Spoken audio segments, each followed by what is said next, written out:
Good evening, everyone. My name is Sarah Fox, and I'm the Director of Music here at Jesse Lee Church, and I'm so excited to welcome you all to tonight's performance. We are opening the Jesse Lee Fall Music Series, We Gather Together. Thank you for making the time and making the space in your week to join us on this rainy night, but we're so glad each of you are here. I normally don't write out my opening remarks, but I'm really nervous, so I just decided to go ahead and write them out. If you need the restroom, you can go out this door to my right and go down the hall. You can also access the hall from the back of the sanctuary if you prefer to go around those ways. We'll be taking a free will offering in tonight's concert in the second half, to which the proceeds will go to the Jesse Lee Music Department to continue to provide these musical experiences in the community, so thank you for your generosity. As I'm sure most of you already know because you're here, so thank you. Tonight's concert is really special. You'll hear all the original music by the musician, composer, pianist, deep thinker, my friend, Andrew Levine.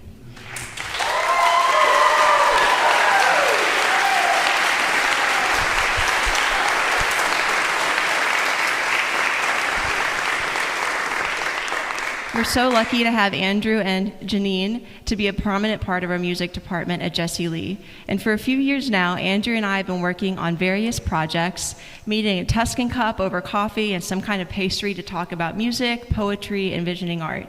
I can't remember when exactly he told me about his vision for this concert, but I know it was a while ago. Maybe early January. We've been working on it for a while. Andrew has worked and worked and worked to get this concert going. Every note you hear tonight had to be first conceived, then put to paper, considered by others, and then turned into music. And you can imagine the hours of thinking, writing, revising before it even gets to anyone else. It's truly a lifetime process. And then we got to do my favorite thing, which is to find the people to help us create this musical world together, and we began to make it happen. Rehearsals here, in Danbury, in New Haven, more conversations over coffee and phone calls and road trips. All of these are threads of what makes tonight's concert. You'll see in your program, thank you so much to Jessica for making a beautiful program as well. All the work on this, you have all the texts that Andrew has chosen. You'll see his notes on each piece and a note from me as well. You can contemplate for yourselves the words, their meanings, and how they weave in and out of each other to tell a story. We hope you will think about these sets: Prophets and Prophecies, musical theater, Night of the Iguana, Men I Almost Knew, Intentions. They're all deliberate. They're emotions and hopes and dreams and pain all together. So thank you to all these incredible musicians who have made hours and hours and hours of work and put their passion and their souls into this concert. You are the ones that make this come alive, and what a thrill it is to work with each of you. And thank you to each of you again who are here tonight, who help give us purpose and an opportunity to share. We'll now begin the prophecy set. We ask that you hold applause until the end of the set. There are 6 songs total, so that the music can run straight through without a pause. We hope this will offer fodder for spiritual and musical reflection. You'll know when it's the final song, when the quartet of 4 women who begin the set sing the final song to close it. And now we present to you the concert, Why Do We Still Gather? Sometimes a child will stare out of a window for a moment or an hour, deciphering the future from a dusky summer sky. Does he imagine that some wisp of cloud reveals the signature of things to come? Or that the world's a book we learn to translate? And sometimes a girl stands naked by a mirror, imagining beauty in a stranger's eyes, finding a place where fear leads to desire.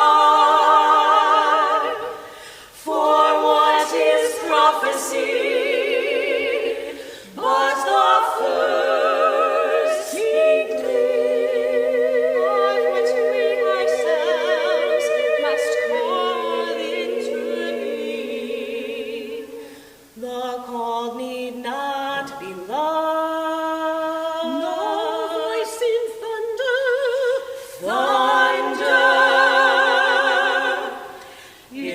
not so much was spoken as was heard and recognized, of course. The gift is listening and hearing what is only meant for you.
Ignore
you really came.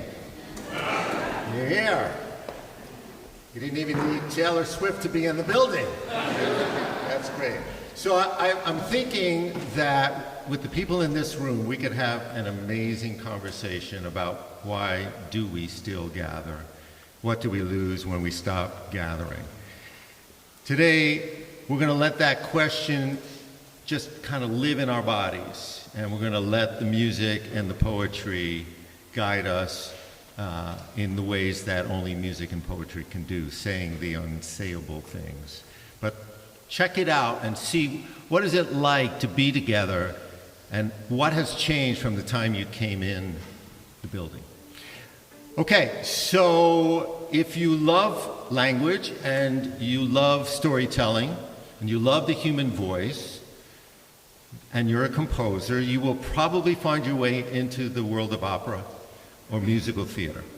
And that happened to me mostly in musical theater. And I'm lucky enough to have found a fantastic collaborator, performer, lyricist, book writer, and I'd like to introduce you to Marianne Frank, who will set up the next 3 songs.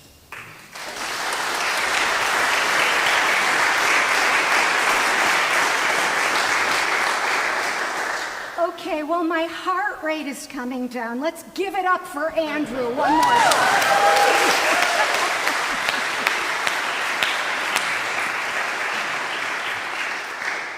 So, why we still gather is a wonderful question to ponder, particularly when you're thinking about musical theater, which is probably one of the most collaborative of the arts.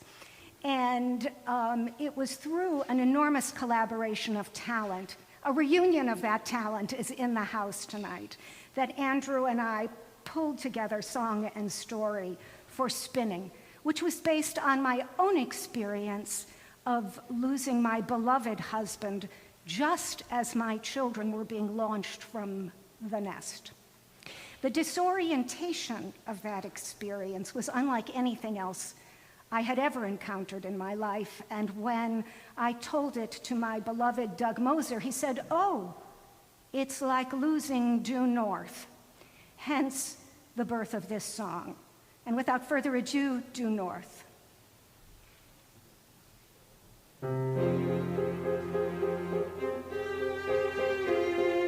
Lose due north when the moon and stars are spinning, pilots fly in the sky upside down, or blown off course by a storm that's just beginning. Captains cry, "Aye, my ship's run aground." The needle on the compass spins round and round and round and round and round. Remember, breathe. Late at night, when the living room is spinning before my eyes, shadows rise on the wall. I hold on tight for the climb that's just beginning, step by step, up the stairs, down the hall. The rooms lie dark and empty, spinning round and round and round. I search for some direction, but there's none to be found. I open up my mouth to speak, my tongue will make no sound. Remember, breathe, breathe. Is this now? Are we then? Is it too early for an Ativan? Or is it time, time, time, time? 2 a.m., 3 a.m. Is that a staircase or a mountain? I must climb, climb, climb. Breathe in and out. Hang in, hang on till dawn.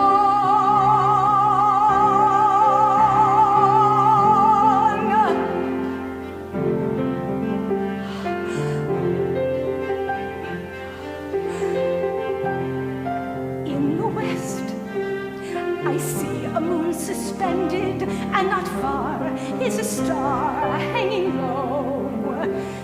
And to the east, a sunrise over East Rock. Then I hear it, a bird sing just so. And something in me shifted, The shadows were no more. The plane began to right itself. The sailor swam to shore. I hear my children call my name. It's a whisper, then a roar. And I can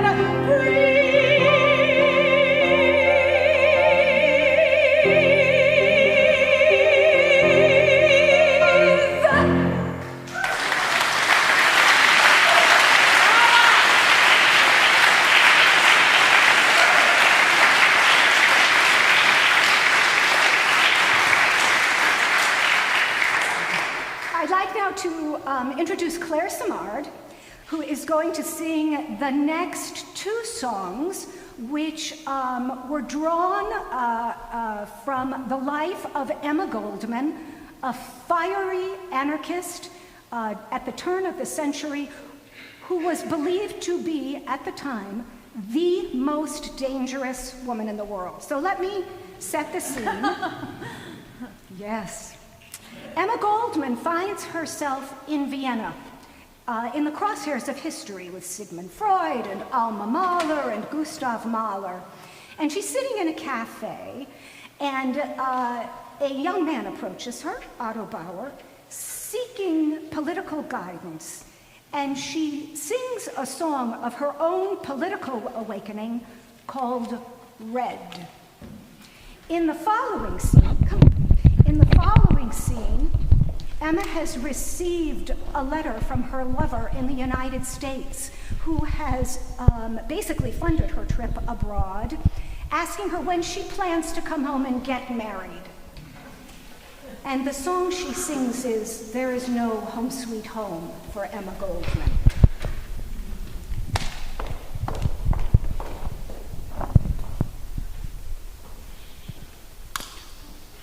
So, you are hoping to find an answer in pamphlets about radicals. Or to listen. I am here in your lovely, emancipated city in Vienna to complete my education as a nurse, midwife. I'm here to learn how to deliver babies, not to recruit some pishers like you, the revolution. But the paper said... The paper should say Emma Goldman has had her fill of prison, so finish your coffee, wipe your tuchus, and go back to your mama and papa. But the paper said you were on the hunt for converts. They said you were a menace to society. Any woman with a mind of her own is a menace to society. Even here, in emancipated Vienna. He's disappointed. Oh, listen, if you want, I'll go back to my flat and get the bullwhip. Yes, that one. The one Red Emma used to flay traitors to the cause. Otto Bauer, I hate to break it to you. You are not an anarchist. What do you mean, Frau Goldman? You've just met me and I can barely get a word in edgewise. You might at least allow me to reply. Reply? Yet. Yet? I haven't even said anything. But you were going to say something in German, English, Italian, whatever. Words. Real anarchist never replies in words. Real anarchist replies in dynamite. Anarchists are born, not made, Otto Bauer. A taste for revolution can be taught. Anarchists are born, not made, Otto Bauer. You're born an anarchist, or you are not. Since I was a child in Russia, at home in Kovno, Petersburg, wherever my papa's next business failure took us, our fights for daily entertainment for the neighborhood. A nicer family with a nicer papa, like yours, I might have been called headstrong, opinionated. But Abraham Goldman, he was unhappy. He didn't know from knives, he knew from fists. He knew from straps, he knew from curses and threats. I knew something too, how to resist. He'd say east, I'd say west. He'd say yeah, I'd say niet, niet, niet. And I would never cower before him. or any other despot, no matter what horrid names they called me. Witch, bitch, fill the fire, lock her up, he cried, and throw away the key. Witch, bitch, fill the fire, world is black and white, it was him or me. With my papa, might made right, that's why I fled to freedom in the night. At dawn's first light, the sky was red. Feel the fire, wild thing. Other pet name was Farzanish, monster. Witch, bitch, Farzanish, lock her up, I hear, and throw away the key. Witch, bitch, Farzanish, still I hear his curse streaming across the sea. New York City now in sight. My eyes pop out of head, better stream from left to right. Stripes white on blue, stripes white and red. No more Papa in NYC. But now comes boss, a different kind of prison.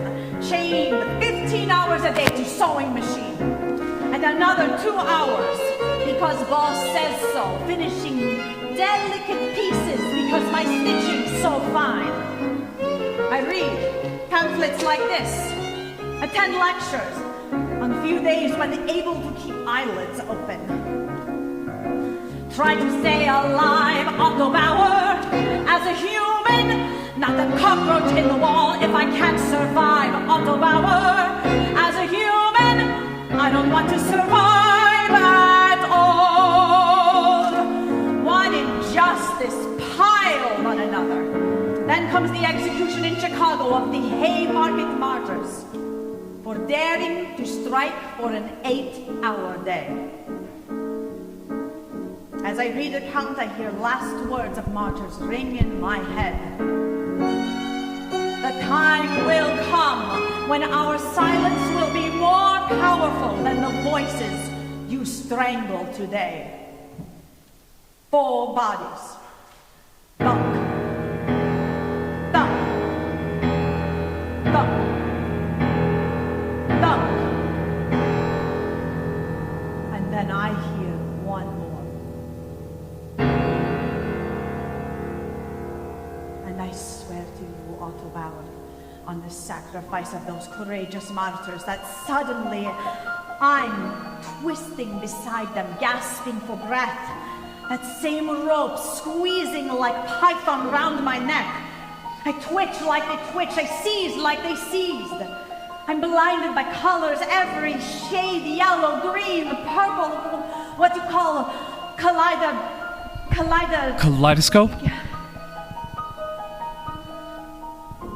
My papa did warn me again and again. My head was not made for a hat, but a noose. My papa did warn me, and others since then. A price will be paid when a woman speaks truth. Yet I stay alive, Otto Bauer, as a human. I speak truth to power anytime at all, struggle and survive, Otto Bauer, and my papa's curse becomes my call. It is not up to us to free ourselves, it is up to us to force change on a system that enslaves us. Lock them up, throw away the key. Lock them up, throw away the key. Lock them up! Throw away the key! Turns out I am my father's daughter after all. The time will come, I guarantee. My voice, our voice, will wake the dead. When it's done, we can be free. And we will build it back in red.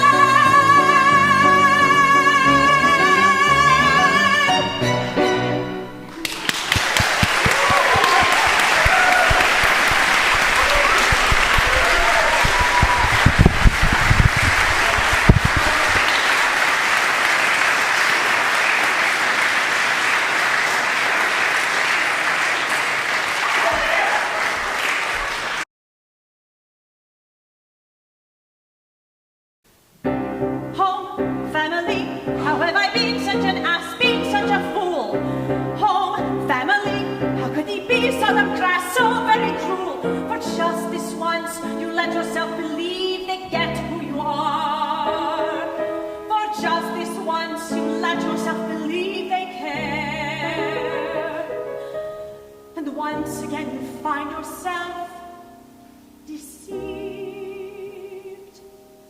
Men simply being who they are, seeing what they want to see, seeing what it isn't even there.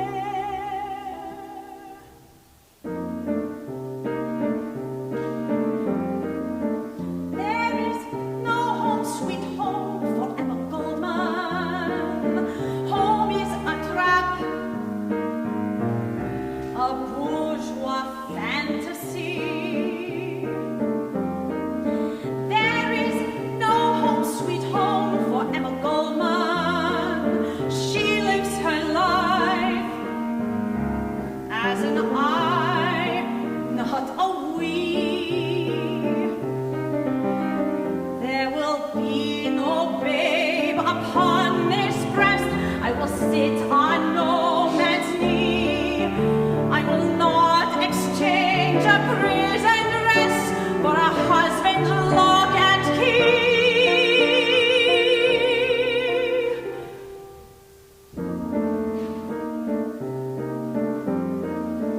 There is no home sweet home for Emma Goldman. Not for you, Ed. Not with me.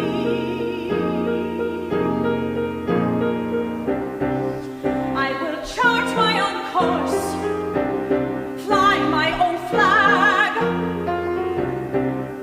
I will sail my own dark sea. And with a gift of sight, I will speak and I will write, and I'll fight for the freedom to be Emma Goldman. Look, there goes Red Emma Goldman, and she's sailing home, but free.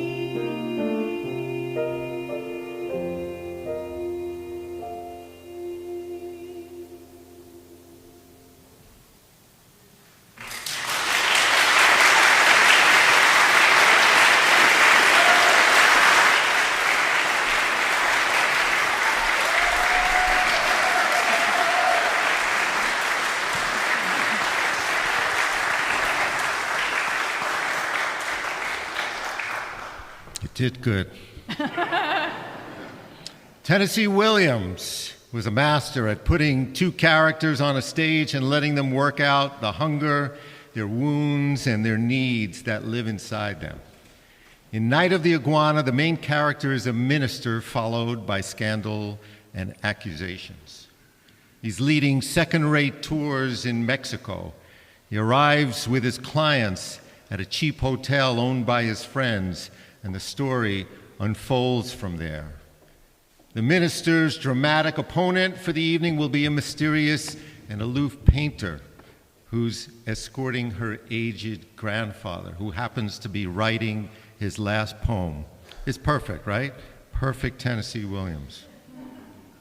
So I wrote an incidental score for a production of this down in Savannah, Georgia, and came back to the themes in that incidental music and crafted a chamber piece. And I'm delighted to have Beryl Diamond Chacon and Liang Fang Chang bring the piece alive for you tonight. Enjoy.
Okay, now we dive into the inner lives of men.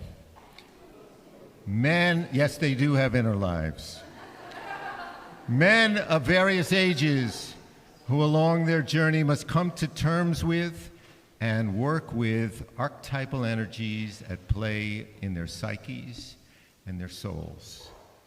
The next three songs explore the light and the dark in those energies. First song, A Kingly Blessing by a man in love with life.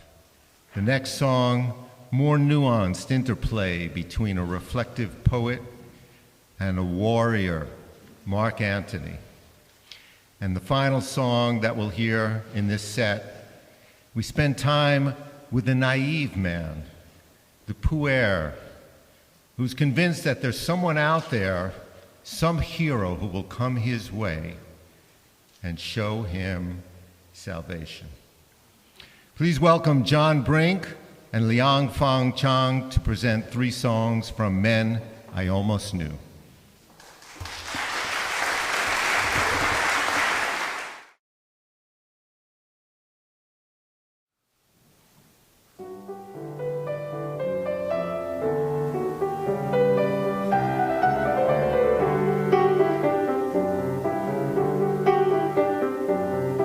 When God lets my body be from each branch just a sprout or tree, fruit that dangles therefrom, the purple world will dance upon.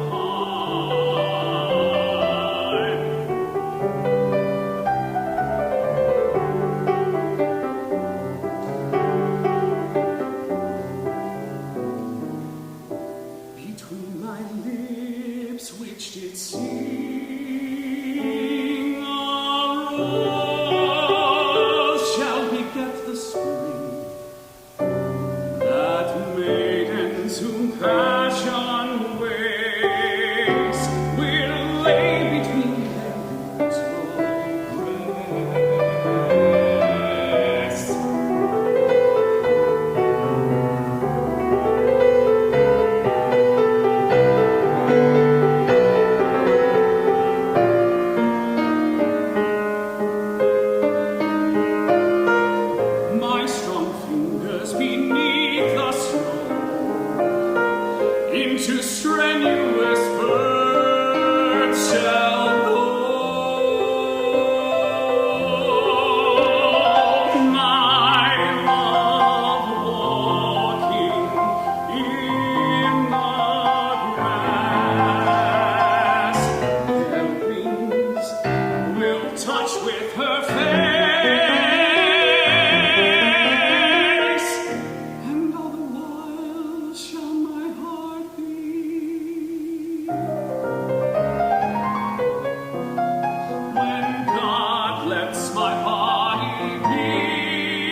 from slanting feet upward to the roots of her hair and down, and that you saw her above the battlefield.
These are men I almost knew. These are men whose deeds set my heart on fire. These are men who toil yet fight, rage yet bring to a world gone mad.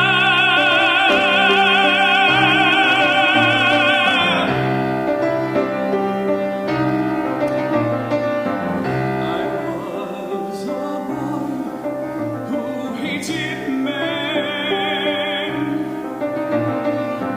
Then history turned my gaze. I found a hero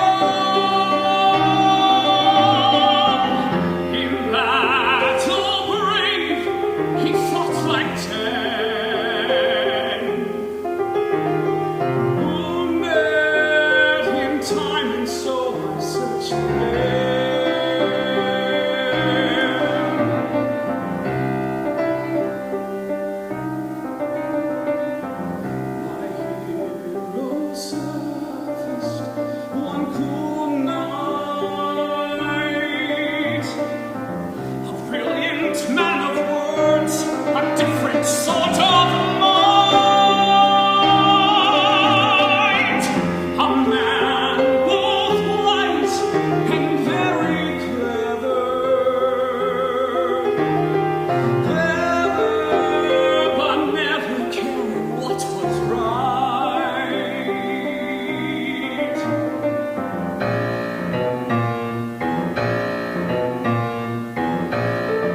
Okay, first I want to thank Sarah. So, Sarah Fox.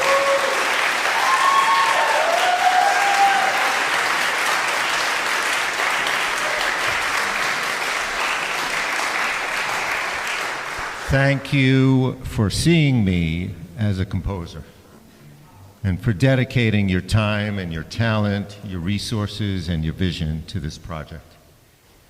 You have that rare ability to be an artist and a producer, and you know how to bring things into the world.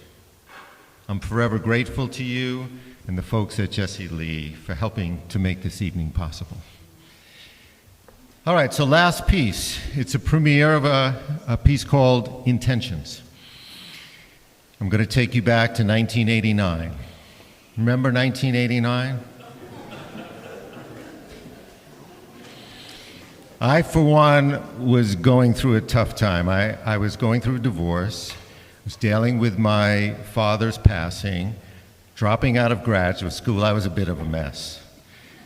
And I found myself in a workshop of about 70 men, big one, all gathered to explore what being a man was like and what it felt like in this, it was a new world.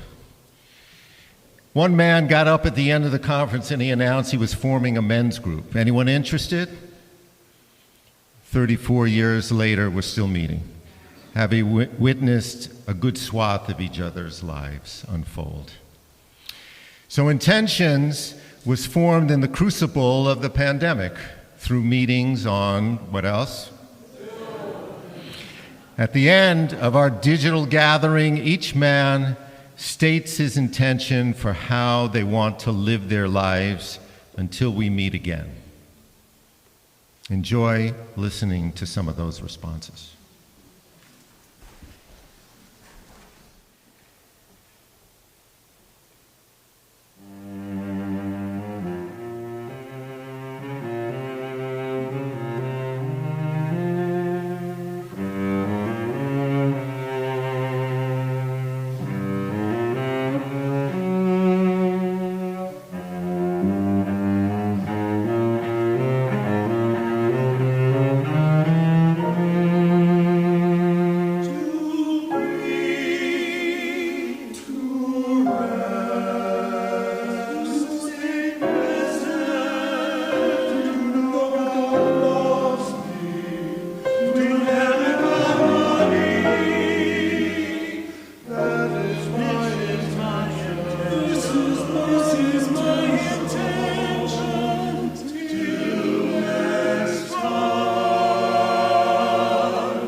way my body lets me, but that is my intention.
Men from the group, come here.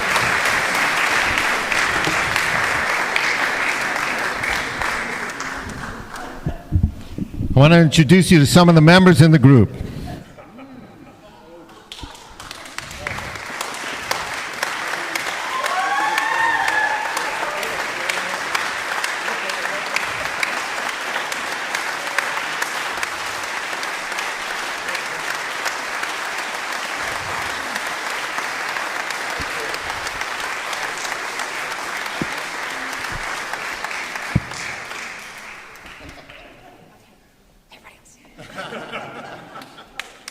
All right.